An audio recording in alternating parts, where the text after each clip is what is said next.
what niches have the most opportunities for agencies right now?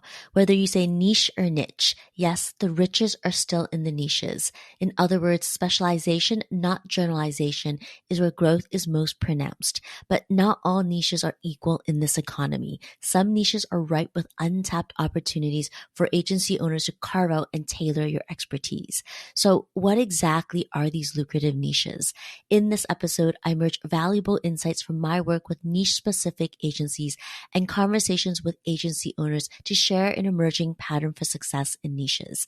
Tune in and learn the 3 key factors that make certain niches more lucrative than others right now.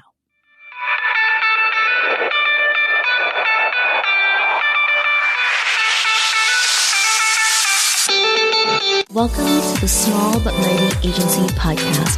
If you're a marketer, a consultant, or a creative who's on the journey of growth from solopreneur to agency owner, follow along because I pull back the curtains on the realities of growing and running a scalable service-based business and building a winning team. I'm your host, Audrey Joy Kwan. I know what it takes to build an agency. Whether it's from solo to 3, 5, or 20, I've done it, including supporting an agency owner to sell and exit. I've coached and consulted over 120 marketers, creatives, and consultants, and I've been behind the scenes of 7-figure businesses. I also have a master's degree in communications, specializing in organizational development. All this to say, I know what it takes to grow, lead, and operate a multiple 6- and 7-figure small but mighty agency. And here on this podcast is where we'll dive right in. Hey friends, spring is here. The days are longer and the sunshine is starting to show up. As I'm recording this episode, I've got like bright sunlight streaming in the window and the warmth just says spring. I live in Vancouver, Canada, and it gets a lot of rain here. I'm not complaining because rain gives us a ton of greenery, but as soon as we have a week of sunshine, we're all out in the parks, going for hikes and being outside. Anyhow, there's an energy to spring. And what excites me is being part of what is working for agencies and sharing it with you. So what's working? Well, the riches are really still in the niches. What has not changed is the power of niching to grow your business by carving out a unique space in the market and making your business more desirable. What has changed is that some niches have more opportunities than others right now. I see a trend across niched agencies with a consistent pipeline and a client portfolio that isn't churning.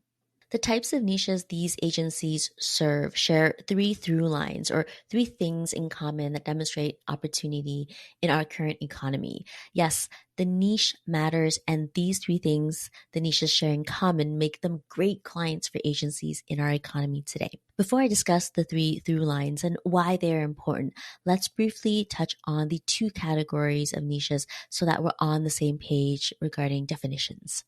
The word niche is a way of saying specialization. There are 2 categories of specialization: industry specialization and service specialization. Industry specialization is choosing a segment of an industry or type of business to focus on. For example, some agencies I work with have dental, HVAC, international schools, and plumbing industry niches. And then there's service specialization. In a service niche, an agency provides a specific offer tailored to meet the needs of its target market and doesn't always have an industry specialization. For example, some agencies I work with have focused exclusively on email marketing, pay-per-click advertising, or copywriting, and simply choosing not to go full service. And then there are agencies with both industry niche and service niches. I've also worked with agency owners who are highly specialized like this. For example, a performance ad marketing agency for tech startups or an email marketing agency for bloggers. Today, we're discussing industry niches. What is the through line to understand which industries make great niches right now? Based on both working with agencies this quarter and curating conversations with agency owners, these are my insights.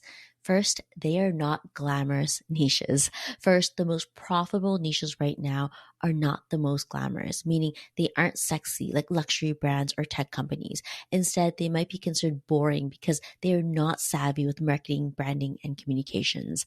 Given that they are not savvy at marketing, they are easier to approach and easier to impress, which means less churn. Number two, they are essential services. The industry niches that are thriving provide essential services with high margins that are consistently in demand, regardless of the economy.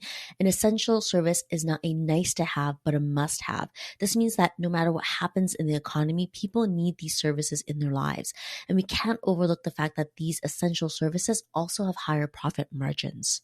And number three, there is competition. Yes, there's evident competition in the niche. They see and feel businesses chomping at the heels of each other in the marketplace.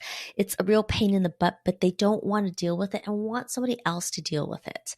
Not taking action puts them at a disadvantage because they can see themselves falling behind to competition or losing market share.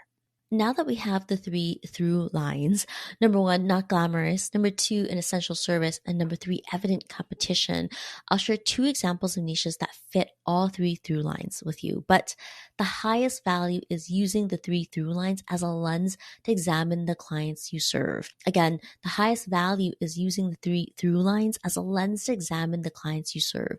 Ask yourself the question, which clients fit the criteria? And is there a niche here that's underserved by agencies? The first example is healthcare. Agencies are serving specific healthcare fields, and within healthcare, there's an opportunity to get granular with the niche. People need healthcare. When you're in physical pain, you're going to seek help to get rid of the pain. You're not going to wait until next year to be pain-free. And there is healthy competition for healthcare providers. The healthy competition leads healthcare providers to need marketing and consulting services. Another example is HVAC. It's not a sexy niche for agencies, but it's an essential service for residents in commercial buildings.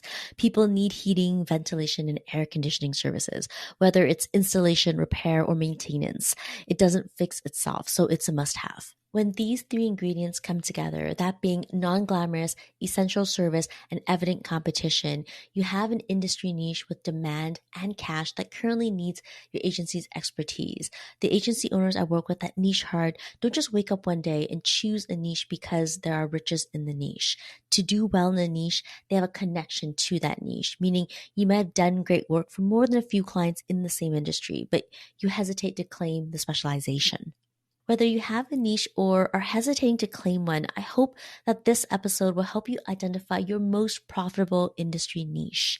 If you want to connect on what is and isn't working for your agency, I'm here for it. Let's help you grow a niche agency that doesn't have you stuck in the day-to-day. You know where to find me. Click on the show notes. And stay tuned for the next episode dropping next week. I'll share what thriving agency owners who serve the niches with the three through lines are doing in the niches for lead generation. Thanks for joining me, friends. I'll see you at the next one. Hey there. Thanks for hanging out with me at the Small But Mighty Agency podcast. If you enjoyed this episode, it would mean the world to me if you hit the follow or subscribe button in your podcast app and share it with a friend. I'll see you on the next one.